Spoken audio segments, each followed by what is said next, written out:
जमशेदपुर में हिमांशु सिंह की नृशंस हत्या के खिलाफ आक्रोश भड़क उठा है।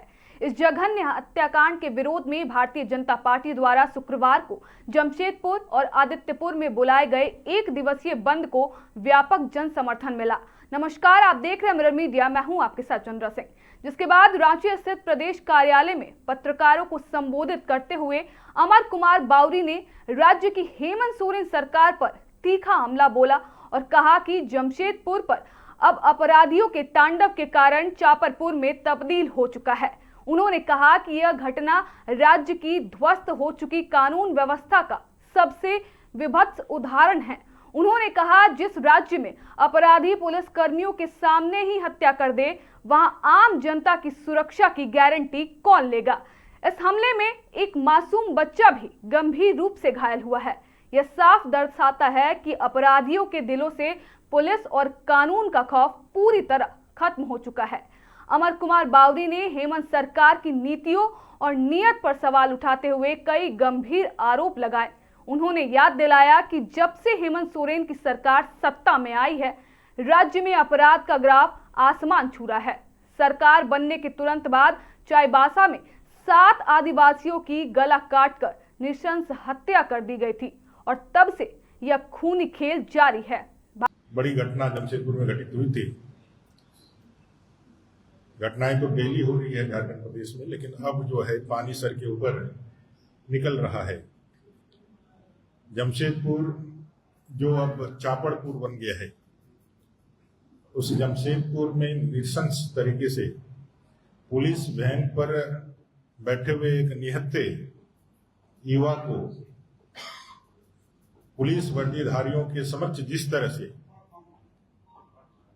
चापड़ से मार करके हत्या की गई और एक बच्चे को गंभीर रूप से घायल किया गया, जिसका इलाज अभी भी कलकत्ता में चल रहा है। वो जीवन की संघर्ष में वो लगातार संघर्ष कर रहा है अपने जीवन के लिए।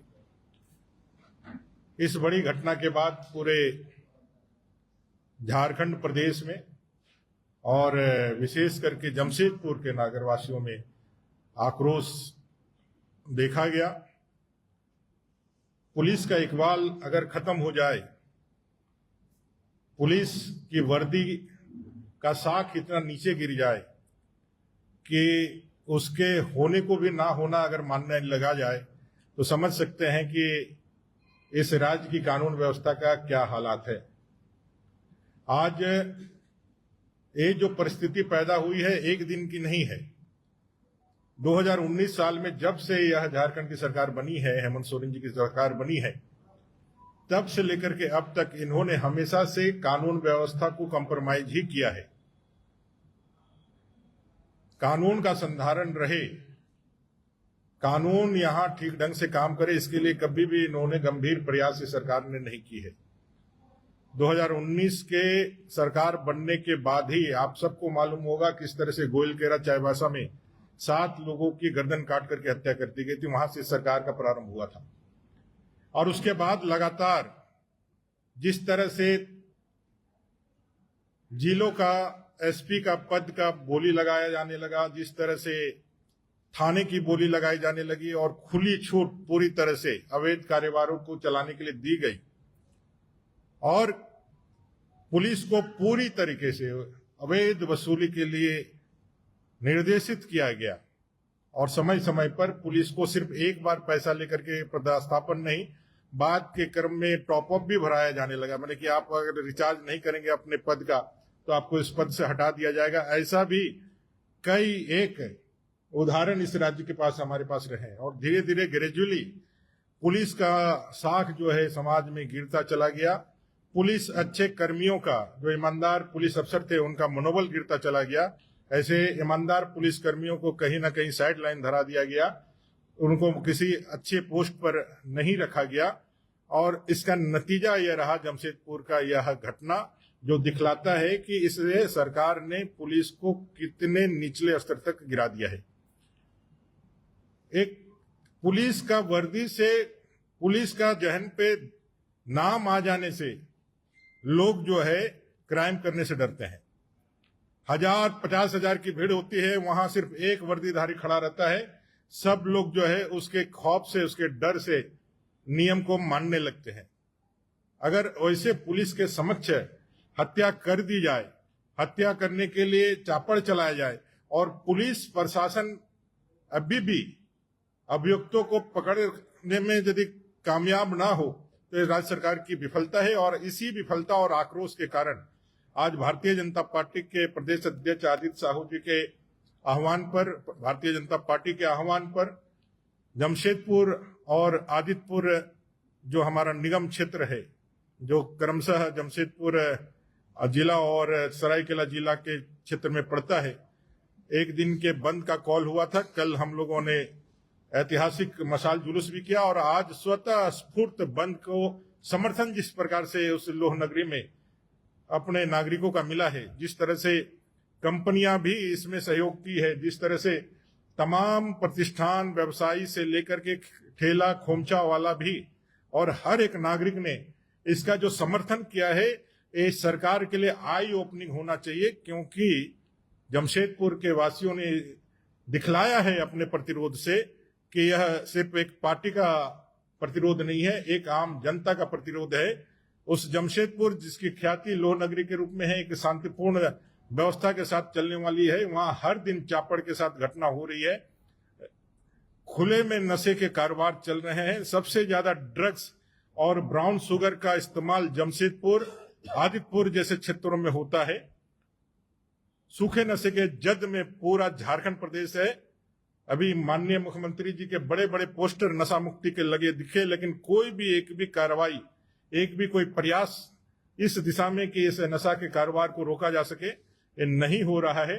जिस तरह से पंजाब बदनाम हुआ था उड़ता पंजाब बन करके, अब झारखंड भी उसी तरीके से हमारे युवा पूरी तरह से इसके जब्त में है, उसके चंगुल में फंसे हुए हैं। और राज्य सरकार अपने नौनिहालों को पैसा के बदले बर्बाद होने दे रही है।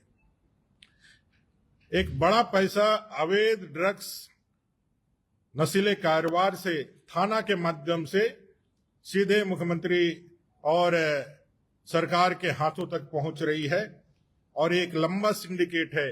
और सिर्फ पुलिस महकमे के आला अफसरों को हटा करके, नाखून कटा करके शहीद होने जैसा काम नहीं हो सकता है। आप इसको तब तक, जब तक कि पुलिस का वह इकबाल फिर से बहाल ना हो, तब तक अगर यदि आपकी कार्रवाई सुनिश्चित ना होती है तो यह पूरी तरह से विफलता ही मानी जाएगी।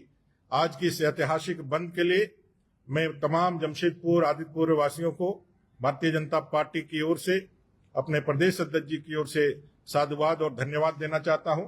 अपने पार्टी के तमाम पदाधिकारी, वहां के अपने जिला अध्यक्ष, दोनों जिला अध्यक्ष, अपने सांसद, अपने विधायक, अपने तमाम पार्टी के पदाधिकारी, आदित्यपुर के मेयर और अपने जितने भी वरिष्ठ जन हैं जिन्होंने इस बंदी को लेकर के लोगों के बीच जाने का काम किया है, लोगों का आह्वान किया है, उन सबको धन्यवाद और अभिनंदन देना चाहता हूं। साथ ही साथ सरकार को भी यह आगाह करना चाहता हूं कि असली सत्ता और ताकत जनता के पास होती है।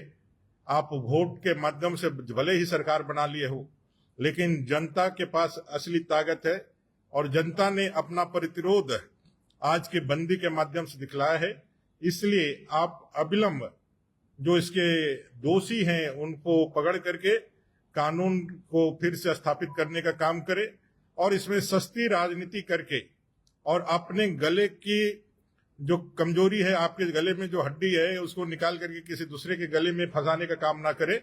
इस मामले को डाइवर्ट करने की पूरी कोशिश आपकी सरकार भी कर रही है और आपके सोशल मीडिया और आपकी जितनी मीडिया चल रही है, झारखंड मुक्ति मोर्चा के ऑफिशियल्स जितने भी चल रहे हैं, इसको अलग एक रूप देने के लिए, एक अलग विमर्श खड़ा करने का असफल प्रयास कर रहे हैं, जिसको आज औकात दिखाने का और जिसको आईना दिखाने का काम जमशेदपुर वासियों ने और आदित्यपुर वासियों ने किया है।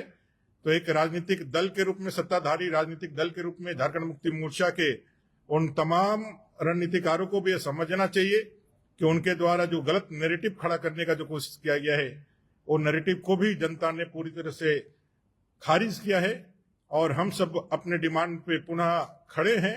भारतीय जनता पार्टी कि लॉ एंड ऑर्डर का संधारण हो, ये चापड़ की घटना फिर दोबारा ना हो। अभी फिर से घटनाएं घटित हुई है। जमशेदपुर को शांत किया जाए, जमशेदपुर सहित पूरे झारखंड प्रदेश में इस तरह की घटनाओं पर रोक लगाई जाए। साथ ही साथ यह नशीले दवाओं के कारोबार, नशीले वो चाहे डेंड्राइट का सूखा नशा का कारोबार हो, चाहे फिर अपना जो है ड्रग्स का कारोबार हो, ये सारे अवैध कारोबारों पर अंकुश लगाया जाए, इसको खत्म किया जाए। और साथ ही साथ जिन वर्दीधारियों के समक्ष यह घटना घटित हुई है उनके ऊपर भी मुकदमा चलाया जाए। अभी तक उनके ऊपर मुकदमा दायर नहीं किया गया है। उन्होंने अपने कर्तव्य का निर्वहन नहीं किया। ना सिर्फ कर्तव्य का निर्वहन करने में उन्होंने कोताही बरती, बल्कि सही समय पर बगल में करीब 1-1.5 किलोमीटर की दूरी में टीएमएच टाटा मेन हॉस्पिटल जहां घटना घटित हुई है वहां से उसकी दूरी होती है। अगर सही समय पर यदि उस बच्चे को उठा करके यदि टीएमएच इलाज के लिए ले जाया गया होता तो शायद वो भी हमारे बीच में होता। उसमें भी पुलिस ने लापरवाही दिखाई है, उसने भागने का काम किया है। अगर यदि वो सही समय पर एक्ट करती तो वह बच्चा बच सकता था। ऐसे कई एक लापरवाही पूर्ण गंभीर रूप से जो कृत्य है इस सरकार के अधिकारियों ने किया है और पूरी जिम्मेवारी जो है उस हत्या की इस राज्य सरकार की है। और राज्य सरकार को यह जिम्मेवारी मानते हुए, इसको एक्सेप्ट करते हुए आगे निर्देशों पर गलत कार्रवाई ना करते हुए दोषियों पर कार्रवाई करके आगे बढ़े। भारतीय जनता पार्टी इस आंदोलन को और झारखंड में कहीं पर भी जो भी घटनाएं हो रही है उसके साथ अपने आप को खड़ा रखते हुए एक विपक्ष के रूप में हमारी जो भूमिका है उसके निर्वहन के लिए तैयार है। और यह आंदोलन सड़क से सदन तक चलेगा। फिर एक बार अंत में जमशेदपुर वासियों को, आदित्यपुर वासियों को और अपने भारतीय जनता पार्टी के सभी पदाधिकारियों को धन्यवाद देते हुए कि आप लोगों ने इस ऐतिहासिक बंद को सफल बनाया है। आपके सफलता से इस राज्य सरकार को पिछले 7 साल में जो राज्य सरकार का अहंकार था उस अहंकार को पहली बार जनता ने इसको आईना दिखाने का काम किया है, तोड़ने का काम किया है। ये राज्य सरकार अगर इसको यदि पॉजिटिव लेती है तो अपने में सुधार करके झारखंड और झारखंडियों के जीवन के जान माल की रक्षा करेगी। और यदि इसे नेगेटिव में लेती है तो यह और भी ज्यादा क्रूर और अहंकारी होगी। और इस क्रूर शासक से, इस अहंकारी शासन से लड़ने के लिए भारतीय जनता पार्टी हमेशा तैयार है और आगे भी हमारी लड़ाई सड़क से सदन तक चलेगी। भाजपा नेता ने आरोप लगाया कि सरकार पुलिस बल का उपयोग जनता की सुरक्षा के लिए नहीं बल्कि अपने राजनीतिक फायदे और पैसा उगाही तंत्र के रूप में कर रही है। उन्होंने कहा कि आज थानों और जिलों में पुलिस अधिकारियों की पोस्टिंग योग्यता के आधार पर नहीं बल्कि बोलियों के आधार पर हो रही है। इस भ्रष्टाचार के कारण ईमानदार पुलिस अधिकारियों को ठंडे बस्ते में लगा दिया गया है और समाज में खाकी की साख पूरी तरह गिर चुकी है। फिलहाल के लिए इतना ही। बाकी तमाम खबरों के लिए बने रहें मिरर मीडिया के साथ।